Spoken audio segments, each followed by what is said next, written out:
La branche égyptienne du groupe État islamique a tué dimanche 8 policiers égyptiens en criblant de balles leur minibus, l'une des attaques les plus meurtrières menées par les djihadistes près du Caire. En pleine nuit, des inconnus ont ouvert le feu sur le minibus transportant 8 policiers en civil, dont un lieutenant à Helvan, dans la banlieue sud du Caire, selon le ministère de l'Intérieur.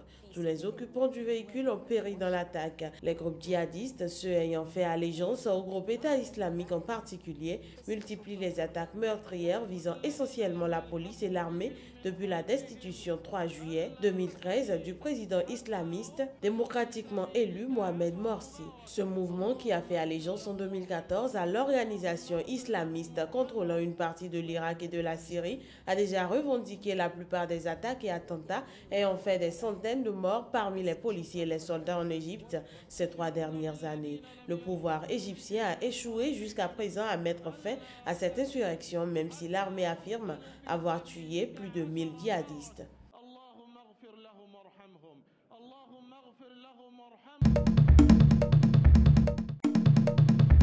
On ne parle pas encore de crise du diamant, mais la pierre précieuse se fait de plus en plus rare, affectant les activités des professionnels du secteur. Les gisements faciles d'accès ont sans doute été tous trouvés, mais je crois que nous avons encore des ressources comme ici qui peuvent durer. Nous avons prévu que cette mine soit exploitée jusqu'en 2040-2043 et nous espérons au-delà de 2043. En prolongeant quand le moment sera venu. Au cours des dernières années, les prix du diamant ont connu plusieurs fluctuations. Chute en 2008, pic en 2011, puis rechute d'environ 20% jusqu'en 2015 et depuis remontée lente, néanmoins suffisante pour rassurer les miniers. Je crois que malgré les difficultés, c'est important que nous emmenions les communautés, les employés avec nous. Si nous parvenons à faire ça bien, je ne vois pas pourquoi la mine ne serait pas profitable à l'avenir. Je suis sûr qu'on va y arriver si les équipes sont partantes et motivées. Plusieurs analystes jugent le secteur encore morose. L'an dernier, De Beers, premier fournisseur mondial de diamants, a abandonné plusieurs projets au Canada, au Botswana et à Kimberley. Entre 2014 et 2015, la demande d'importants marchés, comme la Chine et l'Inde, ont baissé de 4%.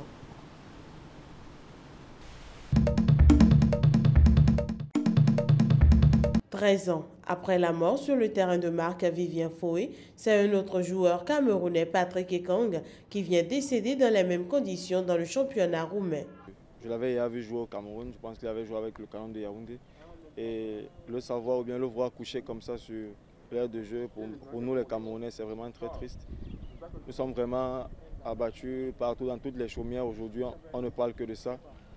Donc vraiment pour nous, nous sommes vraiment très triste. Ekong s'est effondré à 26 ans sur le terrain 7 minutes après son entrée en jeu pour le Dynamo Bucarest qui affrontait le Viitorul Constanta vendredi en championnat de Roumanie. Il n'a pu être réanimé. Il est décédé dans la nuit. Le parquet de Bucarest a ouvert samedi une enquête pour déterminer les circonstances de son décès. Une autopsie médico-légale aura lieu lundi, a précisé le parquet dans un communiqué. Le ministère de l'Intérieur a, de son côté, annoncé un contrôle de la société privée d'ambulance Pulse qui s'est chargée du transport du joueur après son malaise.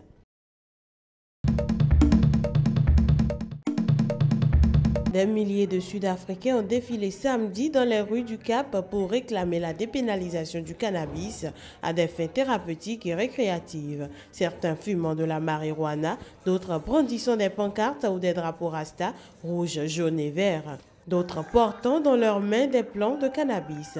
L'usage médical du cannabis se développe dans certains pays afin de soulager les souffrances dues au cancer, au glaucome, au sida ou à d'autres pathologies. Mais les opposants à la dépénalisation craignent une montée de la criminalité liée aux consommations abusives ainsi que de plus fortes dépendances au cannabis, mais aussi à des drogues plus dures. En 2014, le député d'opposition Mario Oriani Ambrosini avait soumis un projet de loi appelant à légaliser le cannabis en Afrique du Sud. Il est décédé quelques mois plus tard après avoir perdu son combat contre le cancer du poumon.